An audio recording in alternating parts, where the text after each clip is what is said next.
Well, hello everybody. Today I want to do a little bit of revisionist history on Franklin Roosevelt, FDR, and by extension the U.S. government.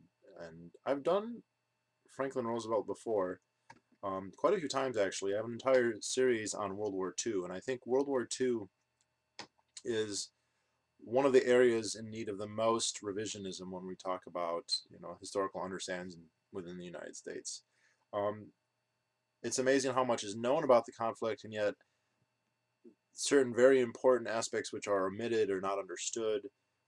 And I think it's really important because World War II, in a lot of ways, I think is comparable to a civic religion in the United States. It's true in other countries as well. In the Soviet Union or Russia, World War II is probably even more important. It's interesting in Germany and Japan how it's almost like it's important in an antithetical way. I don't know how important it say is in Britain.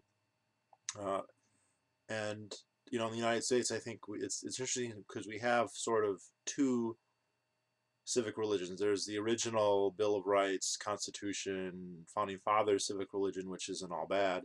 There's certainly problems with it, but there's a lot of good in there. And then and that version, a state is necessary, but it's a necessary evil. It's to be, contained. It's to be something to be suspicious about, um, to guard against and to have very limited, delimited, explicit powers. And the new civic religion is one where is a much more not an Enlightenment idea, not an idea that you really find that common in the early United States, but of a beneficent Leviathan, of a state that's expansionist, that's activist, that's powers are not limited or largely not limited, and of course that didn't start in World War II and it didn't start with Roosevelt, but that's when it got its major impetus and that's when it gets most of its credibility today.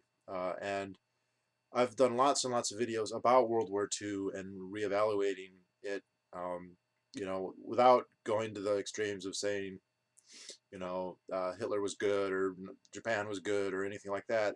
Even granting the official narrative without drawing on conspiracy theories, some of which may or may not be true. I mean, like the main one being, did FDR know about Pearl Harbor in advance?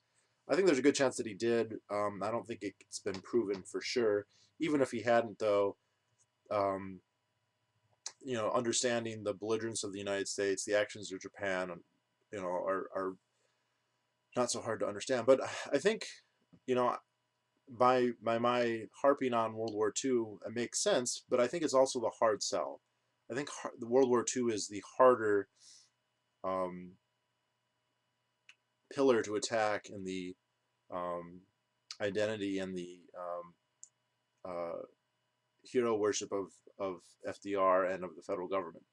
He is best known for two things: the Depression, fighting the Depression, and winning World War II. And World War II is by far the more popular of the two. It's the one that there's the most consensus about, and it's the one that people are most familiar with. And truth be told, I think it's one of the harder ones to disprove. The revision, or to offer a compelling alternative narrative. The Depression, on the other hand, I think it's pretty easy to dismember. FDR's role in trying to combat the Depression is abysmal. His ability to counteract it was completely negligent. He was unable to end the Depression in any way, and very likely cause it to intensify and to continue. Um, and I think that to attack his reputation, which is good in of itself, he's someone whose reputation deserves to be attacked, but also the the federal government itself. I mean, the two are not the same thing. FDR and the federal government are not identical things, although he made a very concerted effort to make that as true as possible. But it's good in terms of like attempting to sway people to point out how dysfunctional it was. And I have several books on the Depression. I've read a couple that cover it, but cover other things too. Classic being Depression War and Cold War by Robert Higgs, which I definitely recommend people read. But the one that I recently read, although I bought it apparently 4 years ago, is called Pride, Prejudice, and Politics: Roosevelt versus Recovery, 1933 to 1938, by Gary Dean Best. And I'm not sure where I heard this recommended. It's not very big. It's 220 pages, and there's lots of space and whatnot in there. So it's not typically difficult book to read. Full of really great information, though. I was really impressed by, um, you know, the information they brought to bear against his character and his use of government power, which he very clearly used for his own benefit, for the benefit of his party, for his own personal aggrandizement, and not for any understanding of what would be best for the country, or to help the common man, or the poor man, or the out of work man, or the depressed person. And so, I mean, I've got other. Let's see, we've got New Deal or Raw Deal, FDR Goes to War, Freedom Betrayed by Herbert Hoover. And I've got some other ones too. FDR's Folly is one. There's a couple. There's quite a few, and actually, in recent years, and by that I mean the last like 20, 30 years, there's been a lot of kind of economists who have come out and questioned whether the New Deal, the policies of the government, did anything other than exacerbate the problem. Oh, another good one would be The Roosevelt Myth by John T. Flynn, who's a contemporary.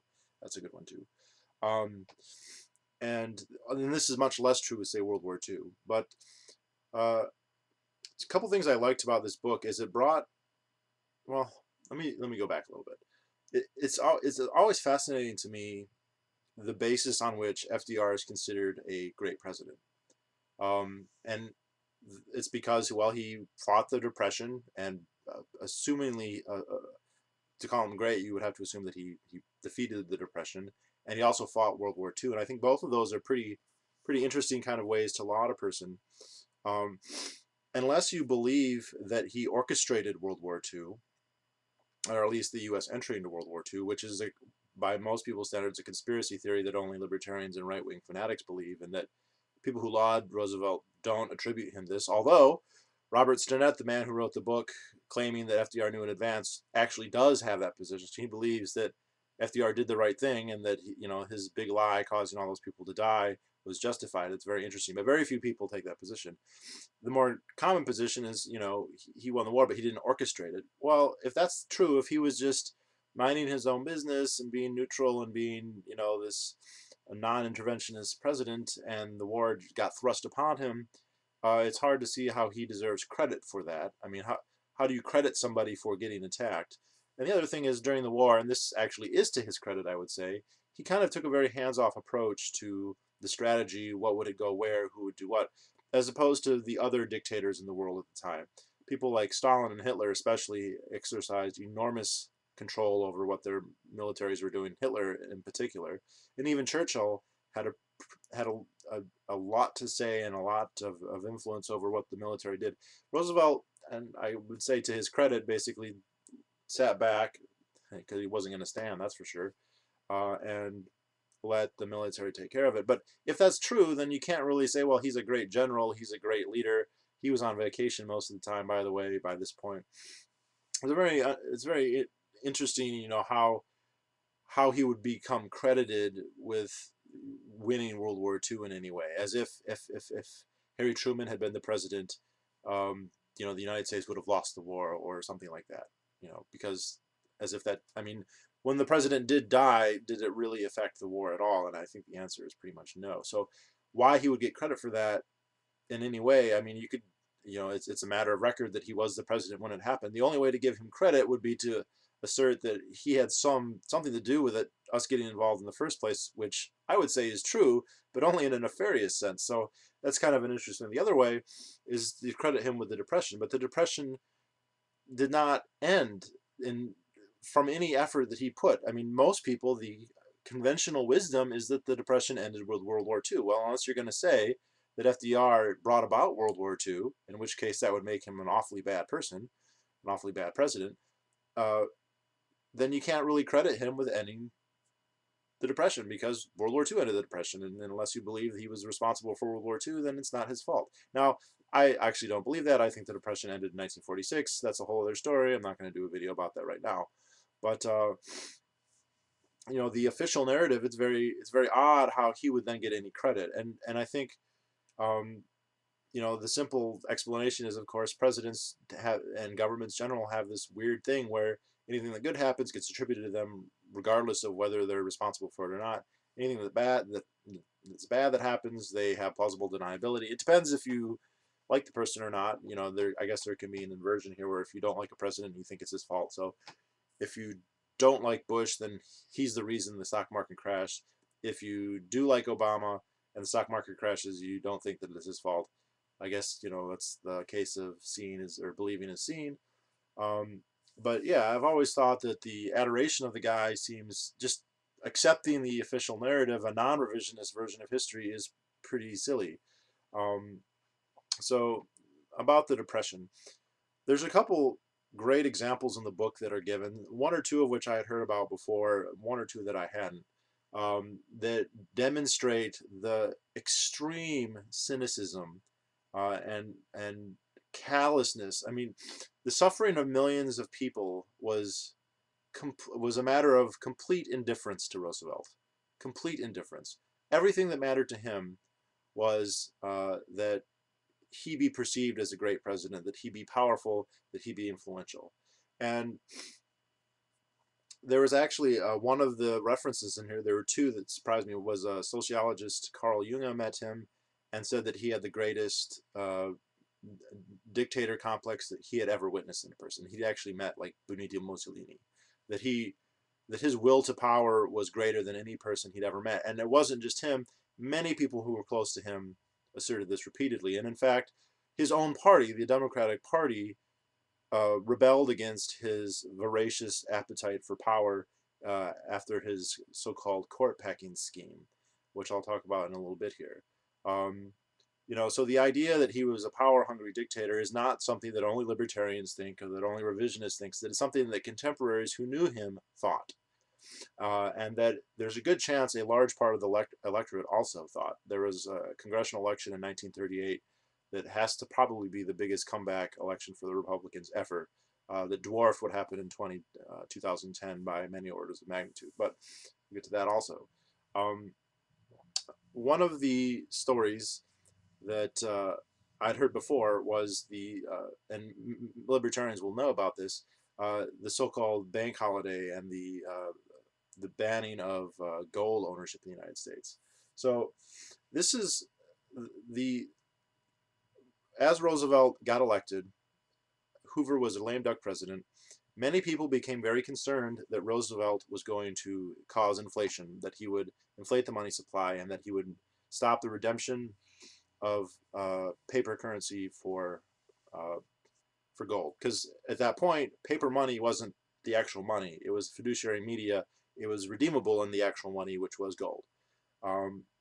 Now, whatever you want to say about Herbert Hoover, he did not. He wanted to keep money redeemable in gold, and FDR, like his party's platform and stuff he said in the election, you know, went both ways. Either we were going to inflate, maybe we weren't.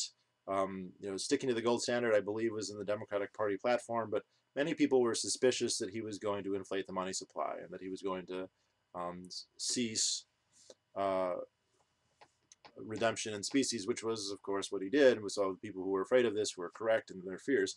I think a lot of this also stemmed with a lot of the people that he spoke to, a lot of his advisors were explicitly advocating this. So in the last few weeks before he came into office, many people started going to the bank and taking their money out because they correctly guessed that once Roosevelt came into office, they would no longer be able to redeem their paper into species and their savings would be diminished or even completely lost. And he goes through the stats, but it seems like most of the withdrawals happened like literally with the few days before he took office. Now, what's interesting is this started to cause a crisis during Hoover's administration towards the end because people realized Roosevelt was coming into power. They were trying to get their money out before then.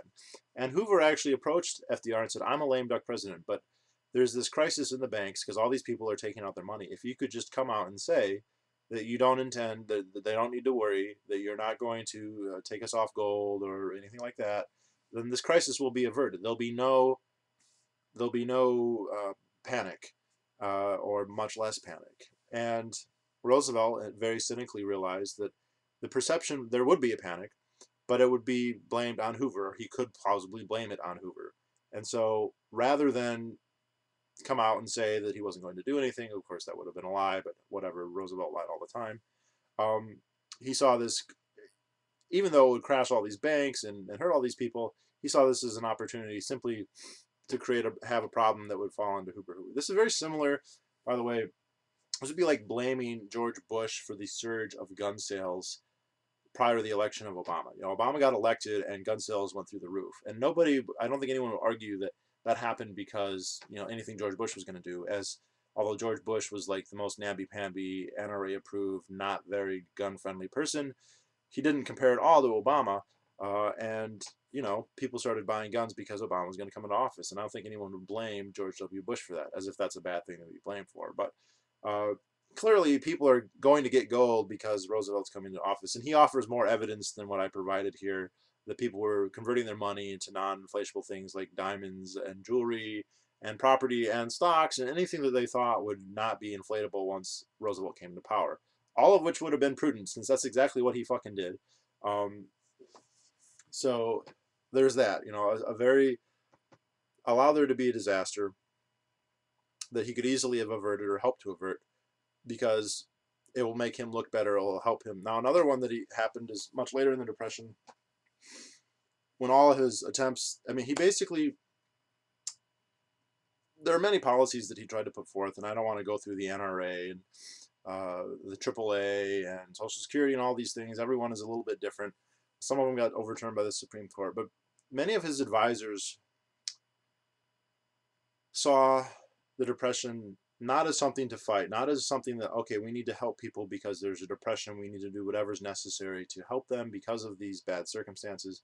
They saw it as, this is a crisis. A crisis is an opportunity for social reform. And this is considered like a conspiracy theory if you say that a politician is motivated or will use a crisis to advance some agenda.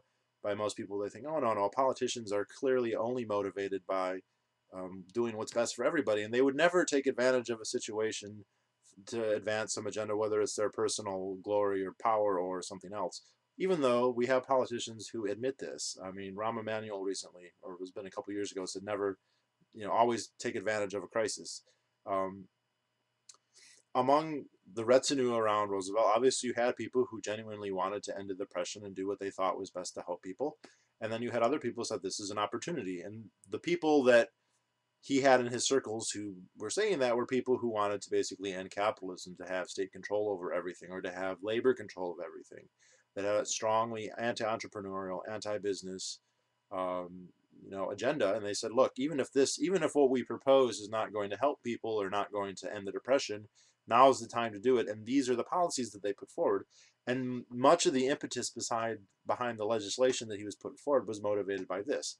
Another really interesting critique that they have of Roosevelt, and here's Keynes. Keynes actually met Roosevelt and wrote an op-ed in the New York Times saying, among other things, he has no idea what he's doing. He doesn't know anything about economics. He has no idea what caused the crisis. He has no idea how to fix the crisis. And he's not even thinking in terms of how to help people. He's thinking in terms of how to get stuff past,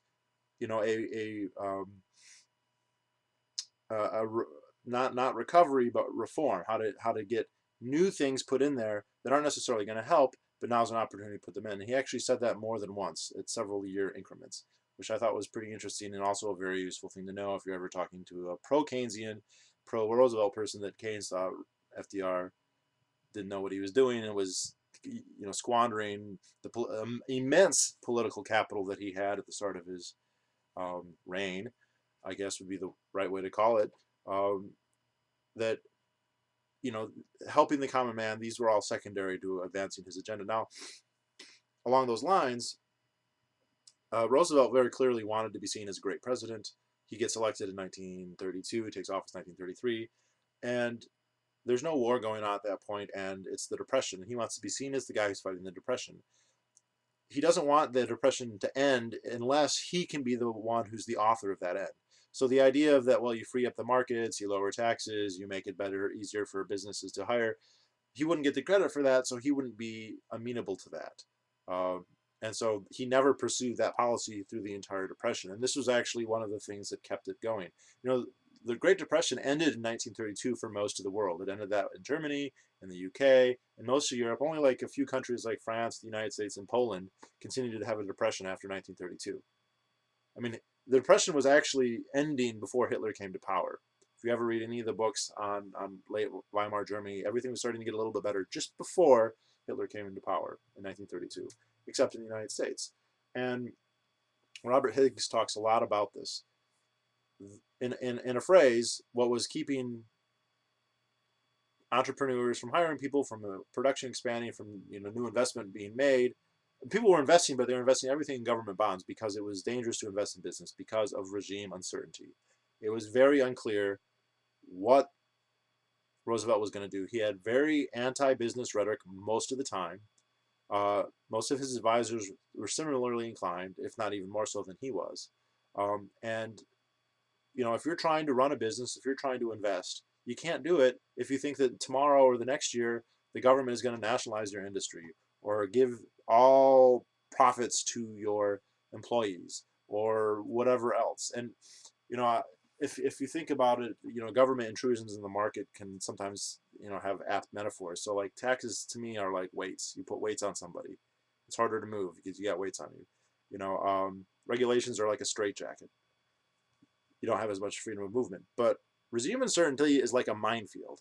You can't take a step because anywhere you go, anything you say, oh, I think I'll get into this industry, farming or cotton or whatever else, the next day you might be worried that some capricious federal institution that was just voted into creation could declare you illegal. And this was happening all the time with the NRA and the AAA. These organizations were assaulting.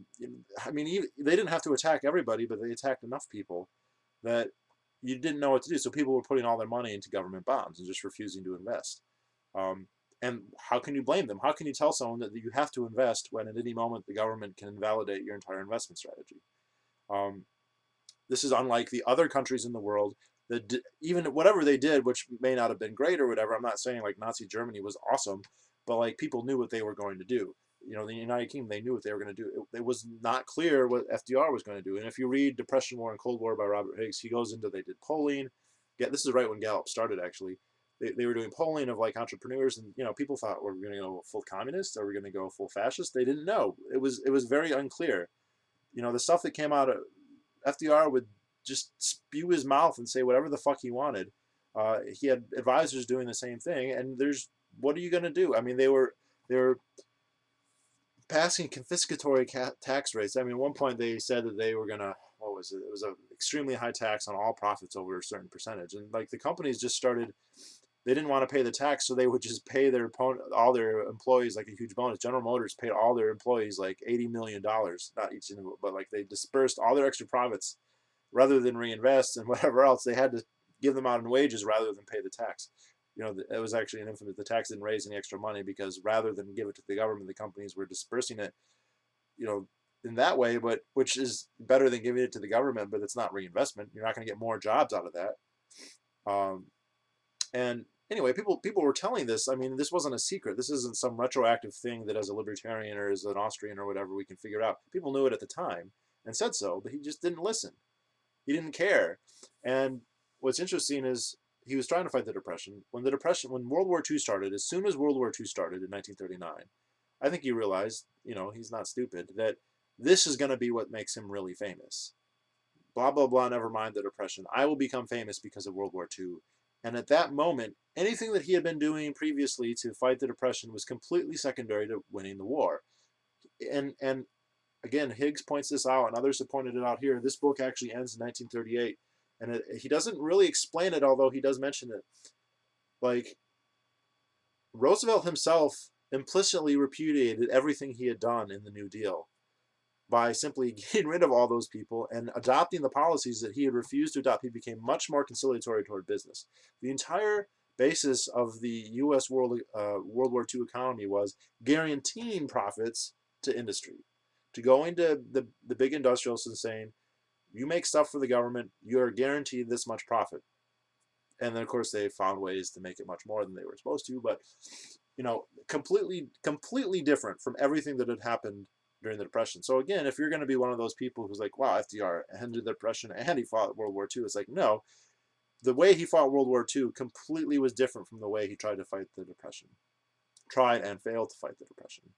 Um, uh, another episode they talk a lot about is the so-called 1938 Roosevelt Depression.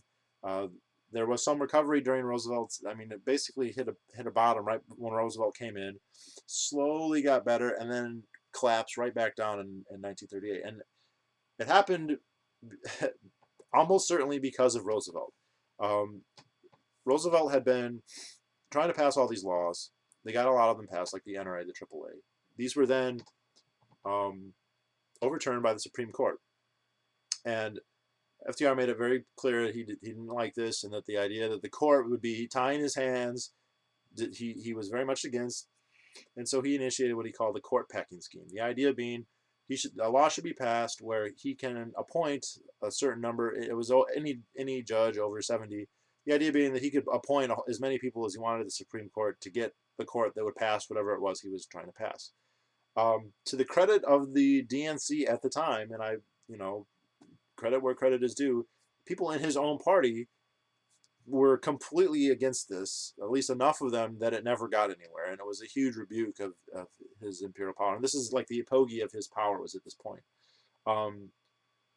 He had a whole bunch of new legislation he wanted passed. It didn't get passed in Congress. And he said, if it doesn't get passed in Congress, I'm going to call a special session. And the understanding was that if he called a special session, this must mean that he thinks he's going to get what he wants passed. And so what happened is the stock market crashed the day the session was called, because people thought, oh no, he's calling this special session, he's going to pass all these anti-business laws, it's time to sell. And this is the so-called Roosevelt Depression. Now, as it happened, the special session didn't pass anything that he wanted because there was such a huge rebuke of his personal dictatorship that he was aiming for.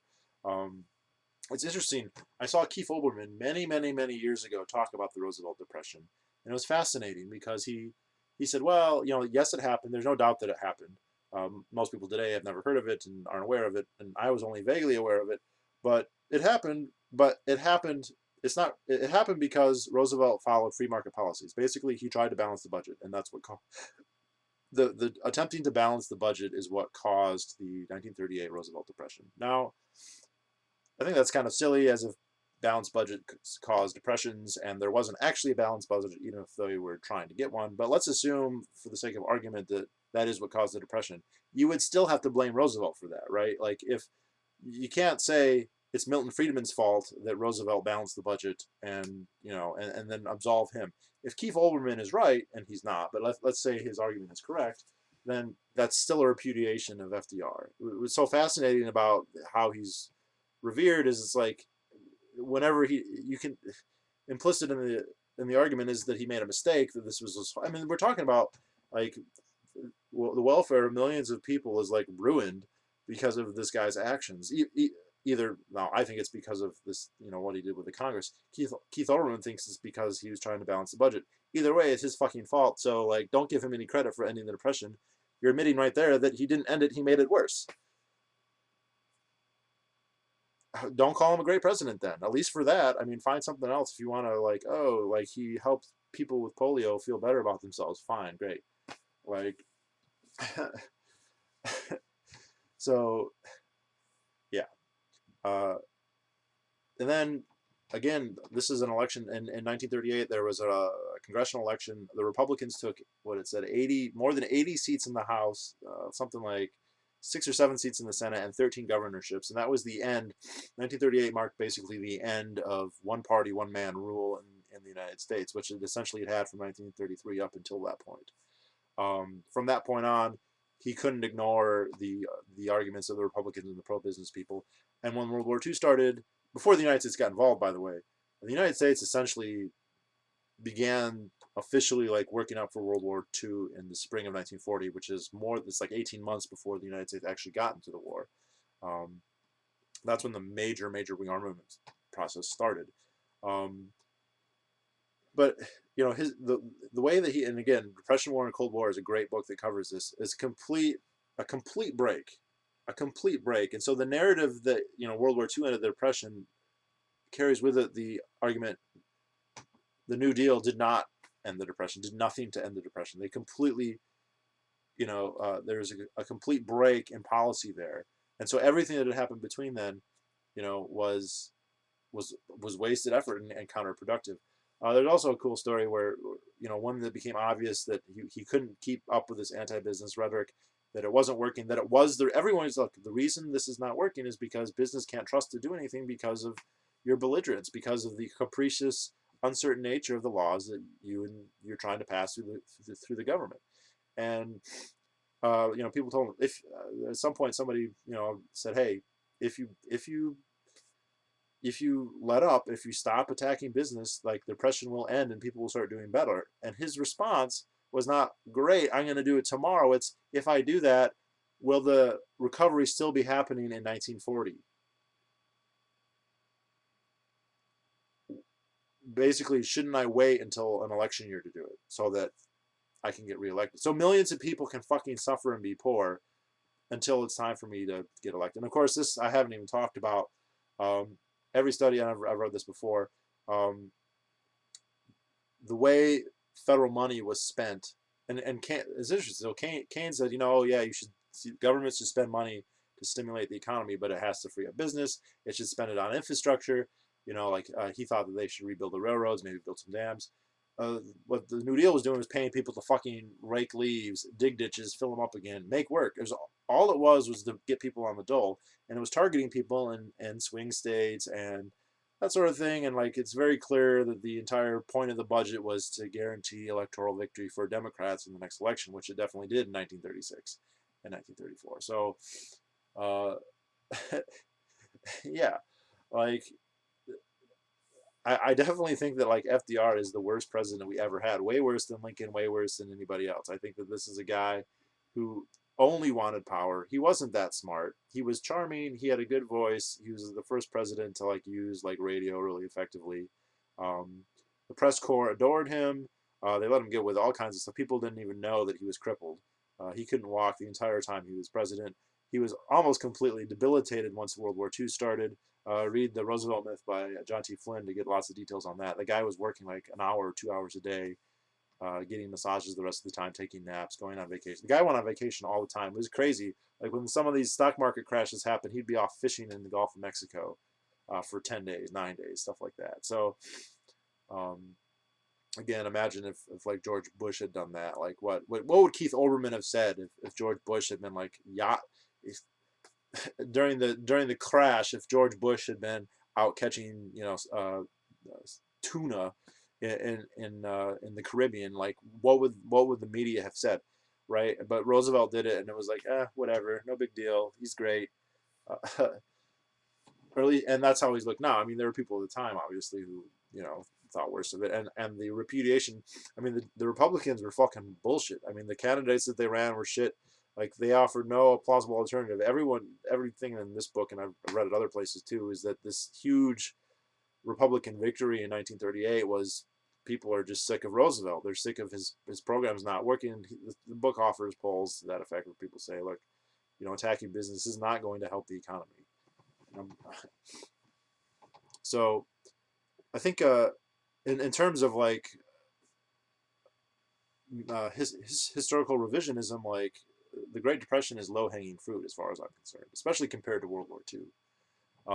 It just amazes me like how anybody can.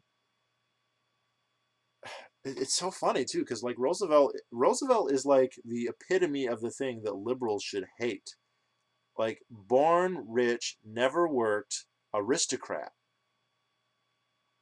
who was so fucking pompous, so full of himself. He thought he knew everything. Like he told people he was an expert on China. He had 100 years experience in China. Why? Well, because his grandfather had become a millionaire in the China trade, and that's where he got a lot of his inherited wealth came from that. So like the fact that he grew up yachting in the Hudson with money that was made, under the Qing dynasty by his robber baron great uncle or great grandfather, made him he thought made him an expert on China. Uh, but it's just funny, like this guy's going around in with a monocle, with this. He literally top hat, like it's the guy from the Monopoly game, and he's like this great. Oh my God, everything about him is awesome. He's the greatest president. Like he's usually considered the third greatest president after Lincoln and Washington by most people, and liberals would think he's better than either of them probably. It's like why? Like the dude what did unless you think he was this master manipulator who brought about World War II, and that's a good thing. I mean, that's the Robert Stinnett line, but like most liberals would be like, oh no, he would never do that. Like government would never ever ever like allow its people to be killed to aggrandize itself. No, like it's simple, dude. A war happens and the president gets popular. Like, and again, analogous, George Bush. George Bush was fucking popular on September 12th. George Bush was one of the most popular presidents ever on September 12th, right? Does that mean he was a good president?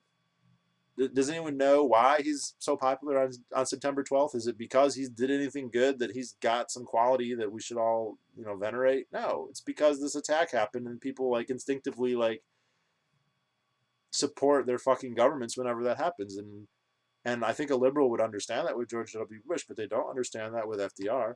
And that's just because they're hypocrites, basically. So anyway, it's a good book. I recommend people read it. It was kind of expensive. Let's see here. I keep all of my receipts whenever I buy these. See, I bought this. What year? 2012. Wow. And it was $45 back then. So probably not cheap, but there's a whole gamut of these. Again, the revisionism on the New Deal and the Great Depression is actually getting pretty good at this point. World War II is not quite there, although it's out there as well. But yeah, definitely worth looking into, and definitely, I mean, he's definitely like the most cynical, like capricious liar. Even the stuff, if you ever read his correspondence between him and Churchill, the guy was clearly just talking out of both sides of his mouth constantly. Um, you have to wonder, like, well, what did he actually believe, and what did he actually think, and did he even know what he thought? And I don't think he cared. Honestly, I think at some point he realized, you know what, I'm the president. I'm gonna get the credit for everything that happens, and like, fuck everyone else. I don't give a shit. And any suffering that his decisions cause wasn't going to be on him. He blamed it on business people anyway, and you know what? They eat it up even today. So I guess it's pretty shitty, but that's how it is sometimes. All right, I'll talk to y'all later.